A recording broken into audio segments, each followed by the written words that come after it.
இறந்து விட்டார். திரு மூக்க முத்துவை இப்படித்தான் அறிமுகப்படுத்துகிறார்கள். அப்போது அவர் தானே மூத்த மகன் மூக்க முத்துக்கு. அந்த வரலாறு தெரியுமா? தெரியாது சார். எத்தனை பசங்கன்னு தெரியுமா?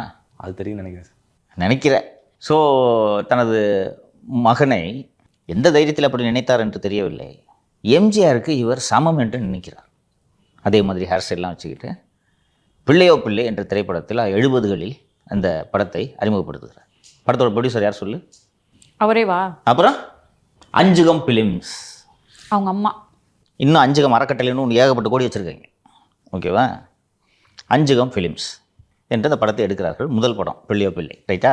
ஸோ அந்த காலத்து விலையில் எம்ஜிஆரோட படத்தை ஒரு ஏரியாவுக்கு, எம்ஜிஆரோட படம் ஒரு ஏரியாவுக்கு 1000 ரூபாய் விற்கிதுன்னு வச்சுக்க. பிள்ளையோ பிள்ளை பூஜை போட்ட உடனே எவ்வளோ விற்றுச்சு தெரியுமா? 2000 ரூபாய். எப்படி சார்? யார் வாங்குறது? இன்றைக்கி ஸ்டார் ஹெல்த் இன்சூரன்ஸ்னு ஒரு கம்பெனி இருக்குதுல்ல, இந்த கம்பெனி தான் அப்போது வாங்குகிறது. ஈடிஏ குழுமம். அன்று முதல் இன்று வரை திமுக குடும்பத்தோடு அவர்களுக்கான நெருக்கம் தொடர்கிறது.